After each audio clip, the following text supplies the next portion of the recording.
Pemirsa, 8 dari 9 partai politik di parlemen tetap menginginkan sistem pemilu proporsional terbuka. Tidak hanya itu, berdasarkan hasil survei, lebih dari 80% masyarakat Indonesia menghendaki sistem pemilu tetap dengan mekanisme proporsional terbuka. Jadi, tidak ada alasan bagi Mahkamah Konstitusi untuk menerima gugatan uji materi sistem pemilu proporsional terbuka, baik sepenuhnya ataupun sebagian. Para hakim MK justru harus bulat menolak gugatan tersebut dan teguh pada sistem proporsional terbuka. Jika MK menerima gugatan tersebut, berarti dapat disimpulkan negara ini mengalami kemunduran demokrasi. Inilah yang akan kami sajikan dalam editorial malam hari ini, penjaga konstitusi bukan pembajak demokrasi, bersama saya Zilvia Iskandar.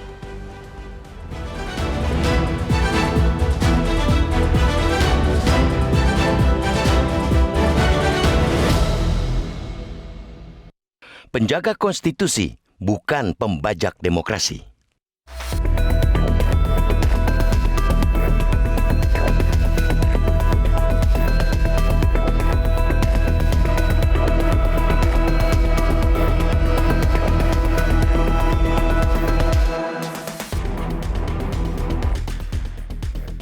Pengucapan putusan gugatan uji materi sistem pemilu proporsional terbuka yang dijadwalkan berlangsung esok pagi di Mahkamah Konstitusi, Jakarta, akan menentukan nasib demokrasi kita. Demokrasi akan menang hanya jika gugatan itu ditolak atau tidak diterima, yang artinya pula sistem proporsional terbuka sebagaimana amanat Undang-Undang 17/2017 tentang pemilu dipertahankan.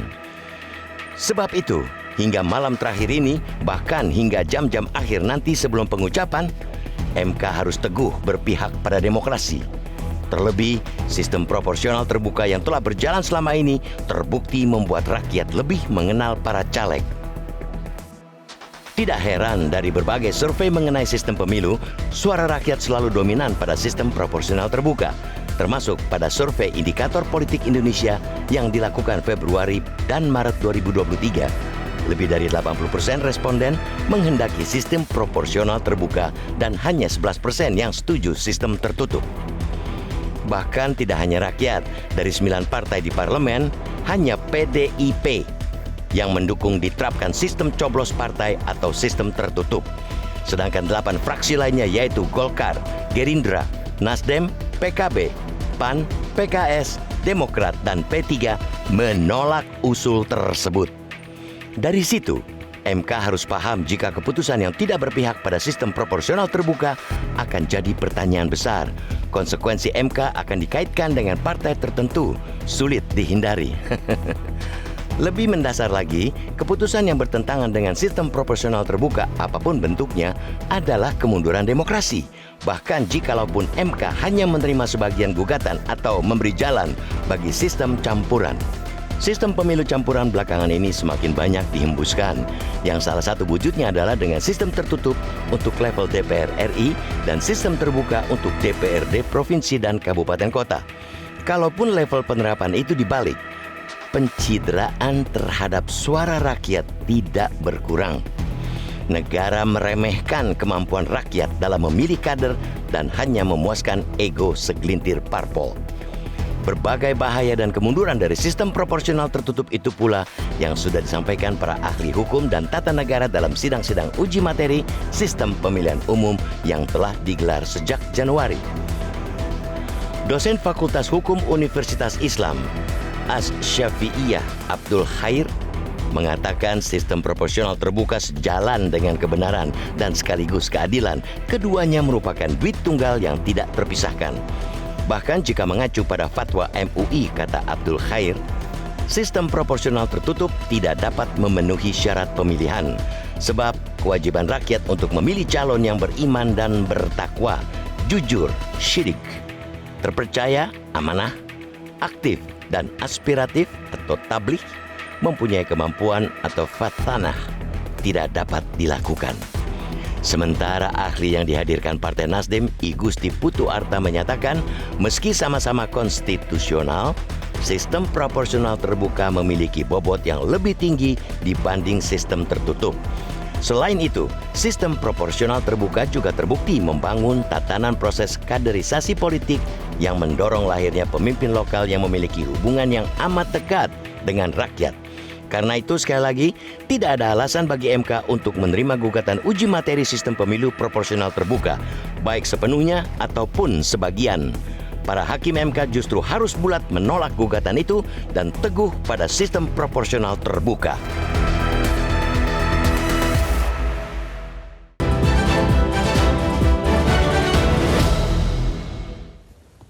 Baik, pemirsa, untuk membahas topik editorial malam hari ini, penjaga konstitusi bukan pembajak demokrasi. Saya akan membahasnya bersama dengan Ketua Dewan Redaksi Media Group, ada Bang Elman Saragih. Selamat malam, Bang Elman. Bang Elman, kalau MK memutuskan sistem pemilu menjadi proporsional tertutup, kenapa bisa disebut menjadi pembajak demokrasi? Iya, karena memang ketika sistem pemilu itu diubah menjadi terbuka, ini betul-betul membuat demokrasi itu lebih hidup. Ini pada 2008 ya? 2008 pada ya. saat putusan Bahkan 2008. pada saat setelah pemilu 2009 itu kita lalui, banyak dunia pun memuji kita. Negara kita ini dia dimasukkan dalam 3 besar demokrasi, menjadi masuk dalam 3 besar demokrasi terbesar ya di dunia ya, setelah India, Amerika dan kita. Jadi kita masuk dalam 3 besar dalam menghidupkan demokrasi. Itu salah satu indikatornya karena sistem pemilu kita berubah. Dunia loh. Ya. Oke. Dan kita sudah menjalaninya selama 3 kali terakhir dari 2009, 2014, 2019. Itu terbukti, Bang, meningkatkan partisipasi publik menjadi lebih baik. Loh, rakyat itu sangat bergairah untuk datang ke TPS. Untuk menggunakan hak kedaulatannya, hak asasinya. Dia datang ke TPS karena dia diberi kebebasan untuk menentukan siapa yang akan dia dudukkan di Senayan. Jadi yang mendudukkan anggota DPRD Senayan itu rakyat, bukan partai. Dan itu dibuktikan dalam pemilu 2009, 2014, 2019. Ya, tapi ada argumentasi nih, Bang, dari pihak pemohon yang mengatakan kalau kita buka datanya, tingkat partisipasi publik itu tahun 1999 itu 92,7%. Lebih tinggi kalau kita lihat dari 2009 itu 70, 2014 75%, sampai 2019 81%. Apakah bisa disamakan waktu itu pada tahun 1999 dengan partisipasi publik pada saat eranya sudah reformasi? Jadi kalau 99 itu kan reformasi itu kan sangat euforia. Jadi orang yang dari tertekan zaman Orde Baru itu kan tiba-tiba 1999 orang bersemangat kan. Ya. Nah, setelah itu memang baru muncul kesadaran. Jadi pemilihan umum di Orde Baru dengan pemilihan umum di era reformasi itu beda apanya. Kalau ini kan betul-betul datang dari kesadaran masyarakat karena memang dia diberi kewenangan, diberi kedaulatan memilih. Jadi dia tidak perlu takut dengan hasutan atau todongan apa. Pokoknya dia datang dan dari rumah dia sudah punya pilihan. Dan pilihannya itu tidak ada yang bisa mengganggu-gugat. Oke, apa jadinya kalau kita sudah 3 kali merasakan bisa langsung memilih caleg kita lihat fotonya, kita lihat namanya. Kalau itu diubah menjadi sistem tertutup, bagaimana, Bang, nanti? TPS itu akan seperti apa? Ya, jangan kaget kalau pemilu besok itu orang tidak akan datang, tidak bergairah untuk datang ke TPS. Itu dari sisi rakyat. Dari sisi rakyat. Bahkan saya dengar akan banyak caleg-caleg yang akan mundur. Buat apa lagi dia berjuang untuk mencari suara, untuk mendatangi masyarakat di daerah, karena toh yang akan duduk kalau nggak nomor 1, nomor 2. Jadi kalau nomor selanjutnya semakin buncit, ya itu kan ya itu kan hanya abal-abal aja itu. Itu anggapan mereka. Itulah makanya banyak orang, banyak pihak yang menduga kalau besok akhirnya tertutup, maka akan banyak caleg yang akan mundur. Dan Anda bisa bayangkan bagaimana suasana pemilu nanti. Itulah makanya disebut ada kemunduran, bakal ada kemunduran demokrasi. Ya, dan MK berpotensi menjadi pembajak demokrasi dan apabila MK harus bertanggung jawab. Kalau itu terjadi, MK yang paling bertanggung jawab terjadinya kemunduran demokrasi ini. Oke, harus bertanggung jawab bahkan ketika DPR ini sudah banyak mengeluarkan kata-kata yang kita bilang bernada ancaman. Akan inilah, akan itulah kalau MK sampai berani memutus ini menjadi sistem pemilu tertutup. Kita akan lanjutkan lagi perbincangan Bang Elman. Sesaat lagi pemirsa, tetap di Editorial Malam.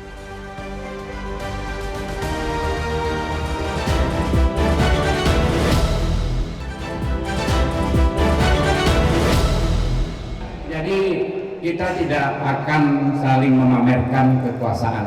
Ya, cuma kita juga akan mengingatkan bahwa kami ini legislatif juga punya kewenangan. Apabila memang MK berkeras memilih, kami juga akan menggunakan kewenangan kami. Ya, begitu juga dalam konteks budgeting, ya kita juga ada kewenangan. Mungkin. Kita tidak akan saling memamerkan kekuasaan, tapi kami juga bisa menggunakan kewenangan kami. Salah satunya di budgeting, terus ada lagi belakangnya bisa saja revisi undang-undang MK.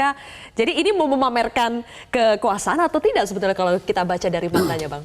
Iya, kalau cara-cara begini kan, kalau ada ancam-mengancam, ini kan sebetulnya kan MK-nya itu negarawan, anggota DPR-nya juga negarawan. Masa sesama negarawan saling ancam-mengancam? Ini kan kalau kita biarkan begini kan emangnya preman apa? Jadi saya tidak mengharapkan gaya DPR harus seperti itu. Tapi kalau ini misalnya tertutup misalnya kan, kalau tertutup, maka DPR bersama pemerintah harus menggunakan kewenangannya, hak dasarnya apa? Merevisi undang-undang pemilu sendiri. Kan itu sebetulnya. Jadi bukan tidak perlu mengancam. Kalau seperti ini kalau mengancam kan ya saya pikir saya sih ini preman. Rakyat juga nggak setuju. Gunakan jalur yang memang sudah seharusnya ya. Konstitusi. Nah, artinya apa? DPR kalau merevisi undang-undang pasti waktunya nggak cukup. Ya. Maka DPR bersama rakyat kita dorong Presiden mengeluarkan Perpu. Intinya apa? Karena memang sudah genting ya, Bang. Sudah genting kalau nih. Sampai tertutup. Kalau sampai misalnya tertutup kan rakyat pasti nggak bergairah. Ini perkiraan saya, rakyat tidak akan bergairah. Kedua, akan banyak caleg yang mundur kan. Ini kan genting nih kan. Masa iya pemilu yang tadinya meriah, berpesta pora, kok jadi hening? Nah, oleh karena itu memang disinilah kita mohon Presiden harus menggunakan Perpu untuk menolong rakyat yang selama ini sudah antusias menggunakan hak pilihnya pada sistem proporsional terbuka. Kalau tertutup, ya kan survei juga mengatakan 80% dominan rakyat menginginkan proporsional tertutup. Hanya 11% yang sependapat dengan itu survei indikator politik Indonesia ya. Dari SMRC terbuka. juga hanya 11% yang tertutup. Betul. Oke. Bang Elman, tapi kenapa 8 fraksi DPR dan juga mayoritas masyarakat sangat fight untuk sistem pemilu terbuka? Apa sebetulnya kelebihan? Karena kalau kita lihat di persidangan itu argumentasi kelebihan dan kekurangan dari tertutup dan terbuka itu kan banyak sekali. Sama-sama kita lihat masing-masing itu ada kelebihan dan kekurangannya. Tapi kenapa terbuka ini harus diperjuangkan sampai sebegitunya, Bang? Begini, kalau para politisi ngomong kita bisa apa iya gitu kan. Tapi kalau rakyat yang berbicara, rakyat yang menghendaki, itu kan tidak berbau politik itu. Itu datang dari dalam hati, dari lubuk hatinya yang jernih, yang jujur. Dia memang ingin terbuka. Kenapa dia ingin terbuka? Seperti yang saya jelaskan tadi, karena dia tidak mau memilih kucing dalam karung. Dia tidak mau yang dipilih adalah partai, dan partai yang akan menentukan siapa yang akan duduk di DPR. Dia nggak mau itu. Apakah calon dia nomor 10, nomor 8, tetap aja dia ingin kalau nomor 10 ini memang dia itu yang kan ini akan dipilih. Ya, ini kedaulatan rakyat. Kedaulatan rakyat. Ada kedekatan antara caleg dengan pemilihnya. Tapi argumentasi dari yang bilang bahwa ini harus tertutup, Bang Elman, salah satu alasannya karena selama ini dengan terbuka itu money politiknya begitu besar, kos politiknya itu begitu tinggi. Gini, kalau saya sih tertawa kalau ini disebut argumentasinya kan. Apa jaminannya kalau tertutup tidak akan ada money politik? Kalau dikatakan misalnya kalau terbuka itu orang bilang wah ternyata di DPR itu pengusaha, anak pejabat, anak-anak orang kaya gitu. Justru kalau menurut saya kalau tertutup justru kewenangan partai akan lebih besar untuk menentukan siapa. Ya, kita tidak akan menuduh lah. Tapi orang yang mampu mengentertain pemimpin partai, itulah akan duduk di nomor 1.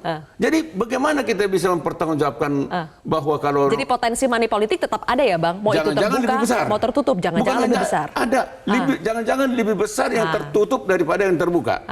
Kan kalau yang terbuka, yang menikmati, kalau itu ada, yang menikmatinya ke rakyat. Apa salahnya kalau rakyat menikmati, katakanlah ya apa namanya permen-permen pembangunan ini. Coba kalau tertutup, kalau tertutup rakyat hanya apa? Hanya menelan ludah aja dia. Yang menikmatinya pimpinan partai. Jadi menurut saya argumentasi ini mudah kita patahkan. Oke. Dan berbagai potensi-potensi kegaduhan politik, chaos bahkan sampai ada yang mengatakan bisakah jangan-jangan pemilu menjadi tertunda kalau seandainya ini menjadi sistem pemilu tertutup, dan kenapa kembali lagi kita harus mengingatkan kepada MK jangan sampai salah mengambil keputusan dan jangan sampai ada intervensi apapun di balik putusan yang MK akan jatuhkan besok. Kami akan lanjutkan pemirsa usai jeda berikut ini.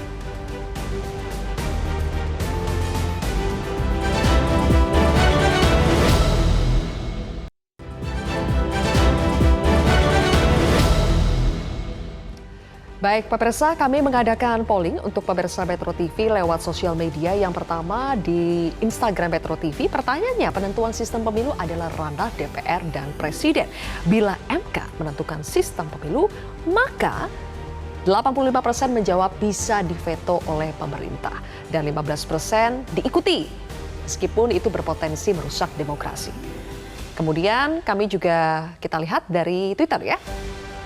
Dari Twitter, pertanyaan yang sama diajukan dan mayoritas pun kita lihat ya 52% mengatakan bisa diveto pemerintah, 48% diikuti meskipun berpotensi merusak demokrasi. Mayoritas seperti yang sudah kita bahas Bang Elman di segmen berikutnya, pemerintah harus mengambil langkah. Kalau seandainya ini diputuskan menjadi sistem pemilu tertutup ya, bisa diveto oleh pemerintah. Tadi Bang Elman mengatakan mungkin salah satu caranya dengan Perpu. Tapi seandainya Bang Elman, kita balik lagi, kalau MK memutuskan ini sistem pemilu tertutup, sebetulnya untuk siapa? Karena rakyatnya mayoritas maunya terbuka. 8 fraksi DPR maunya terbuka. Patutkah kita mencurigai ada intervensi politik yang membayangi MK kalau itu tertutup? Ya paling tidak kan memunculkan pertanyaan besar. Sebetulnya keputusan MK ini untuk mengintervensi siapa ini? Untuk melayani siapa? Jadi sangat patut juga diduga ini hanya untuk melayani elit-elit tertentu, elit-elit partai misalnya. Jangan hanya salah satu, salah dua, kita nggak tahu ya. Tapi artinya bukan untuk mengentertain, untuk memberikan keinginan dari masyarakat. Tadi kan masyarakat 80% lebih, bahkan itu 85% misalnya kan. Nah, disitulah makanya saya katakan, kenapa kita meminta pemerintah presiden untuk memveto? Karena pemerintah ini kan presiden pilihan rakyat. Kalau presiden ini pilihan rakyat, maka dia harus berpihak kepada rakyat. Jadi ketika pilihan rakyat ditolak oleh MK, ini kan kalau MK menjadi tertutup, itu kan berarti menolak keinginan rakyat. Nah, kalau demikian halnya, maka disinilah pentingnya peran presiden. Dia akan menggunakan hak konstitusinya untuk apa? Untuk memberikan menerbitkan Perpu. Ini kalau memang pemerintah ini memang pemerintah rakyat. Kecuali kalau memang orientasinya bukan lagi untuk rakyat. Kita saya nggak tahu. Kan gitu kan. Oke. Bang Elman, sebetulnya sudah ada putusan MK tahun 2008 ya yang tidak lagi menerapkan sistem proporsional tertutup. Jadi pada saat itu diubah menjadi terbuka. Argumentasinya waktu itu Bang, pertimbangan hukumnya supaya ada keseimbangan antara peran partai politik di satu sisi dan penghargaan pada prinsip kedaulatan rakyat. Jadi pada saat itu MK sudah memutuskan harus ada penghargaan kepada kedaulatan rakyat. Jadi kalau itu diubah saat ini, aneh tidak Bang? Pertanyaan saya, apa yang salah di dalam pertimbangan MK pada saat itu? Ada yang salah nggak? Artinya kalau diubah, berarti kan MK ini kan inkonsisten. Bukankah MK ini sebagai negarawan yang mengawal konstitusi. Apa yang dilanggar? Apakah ada pelanggaran konstitusi ketika kita tetap melaksanakan proporsional terbuka? Ya. Ada yang dilanggar nggak? Tidak ada. Tidak ada. Kalau nggak ada yang dilanggar, lah apa pula pentingnya diubah? Kecuali ada argumentasi lain yang bisa diterima akal, yang bisa diterima rakyat. Tetapi yang pasti, kalau tertutup, rakyat nggak terima. Pertanyaan besarnya, MK itu sebetulnya mau melayani keinginan siapa? Siapa? Siapa? Ya? Aha, oke. Nah, yang paling tahu mereka. Saya nggak tahu. Ya. Tapi rakyat bisa menduga. Ini pasti bukan rakyat yang dilayani ini. Oke, baik. Kita tahu Bang, ini kita sudah sangat mendekati ya. Tahapan pemilu sudah berjalan, 2024 Februari kita sudah seharusnya melaksanakan pemilu. Jadi sangat kita semua mata sekarang tertuju pada MK.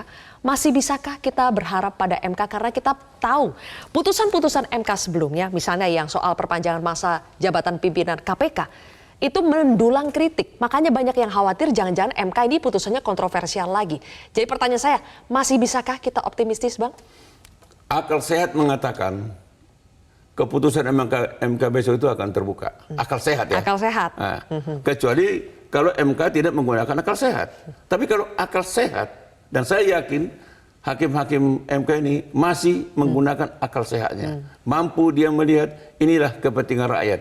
Ini kepentingan tertentu. Ya. Buat apa kita mendahulukan yang tertentu ini? Kita mendahulukan kepentingan rakyat. Karena inilah sesungguhnya kedaulatan yang ditunggu-tunggu rakyat sejak kita tahun 55 sampai Orde Baru, inilah waktunya. Masuk yang baik ini tidak diteruskan. Jangan mundur lagi ya. Jangan mundur lagi. Oke, baik Bang Elman. Besok sama-sama kita nantikan mudah-mudahan MK tetap menjadi penjaga konstitusi terdepan dan bukan menjadi pembajak demokrasi. Pemirsa, demikianlah editorial malam hari ini. Saya Zilvia Iskandar pamit undur diri, tetaplah bersama kami di Metro TV.